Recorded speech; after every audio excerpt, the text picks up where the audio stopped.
abstrato. No curso da ação direta de inconstitucionalidade, poderá haver a medida cautelar em ação direta de inconstitucionalidade, que tem como propósito a suspensão dos efeitos da norma impugnada, mesmo antes da decisão final de mérito sobre a ADI.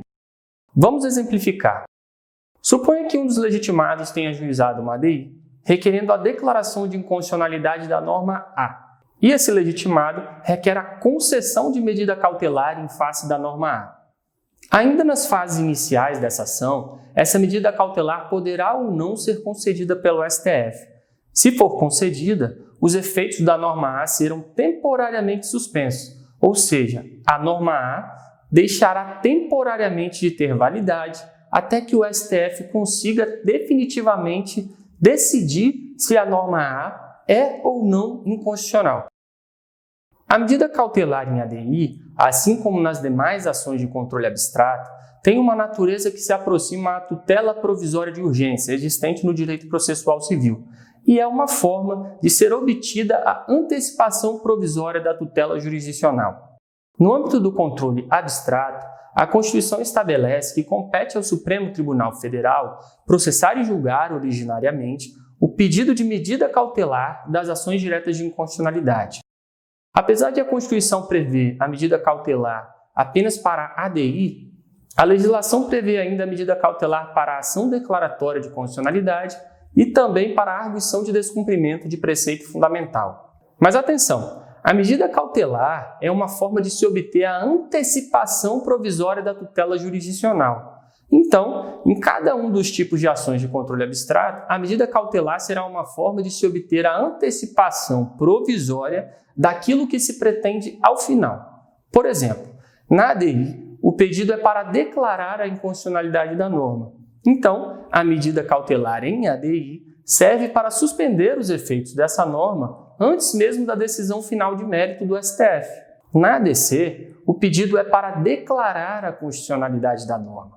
Então, a medida cautelar em ADC serve para evitar que os juízes e tribunais continuem equivocadamente declarando a inconstitucionalidade dessa norma, que aparentemente é constitucional. Desse modo, a medida cautelar em ADC será para suspender o julgamento dos processos que envolvam a aplicação dessa norma, enquanto o STF não tem tempo para resolver definitivamente a questão e declarar a constitucionalidade em abstrato dessa norma. Então, o importante é compreender que a medida cautelar em controle abstrato é uma forma de se obter a antecipação provisória da tutela jurisdicional. E como a tutela jurisdicional pretendida é diferente em cada uma das ações de controle abstrato, a medida cautelar terá propósitos diferentes em cada uma das ações de controle abstrato. A maioria absoluta é o quórum necessário para a concessão da medida cautelar nas ações de controle abstrato. Vamos retomar o estudo da medida cautelar, especificamente no curso da ação direta de inconstitucionalidade. A legislação estabelece que a medida cautelar, dotada de eficácia contra todos, será concedida com efeito ex nunc, salvo se o tribunal entender que deva conceder-lhe eficácia retroativa. Vamos comparar os efeitos da medida cautelar em ADI com a declaração de inconstitucionalidade em ADI. Em ambos os casos, a decisão terá eficácia contra todos. Entretanto, temos uma diferença quanto à eficácia retroativa. Na declaração de inconstitucionalidade, que ocorre ao final da ADI, via de regra, o seu efeito será ex tunc, ou seja, será retroativo, de forma que será como se aquela norma inconstitucional nunca tivesse existido. Porém, na medida cautelar em ADI, que ocorre no curso da ADI, a regra é que o efeito seja ex nunc. Vamos compreender.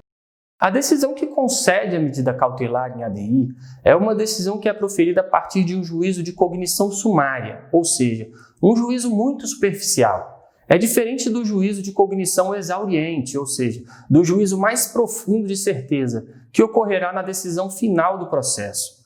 Por isso, por ser pautado em um juízo de cognição sumária, é natural que se tenha mais cautela com as consequências dessa decisão que concede a medida cautelar. Essa decisão é uma decisão precária e pode inclusive estar equivocada.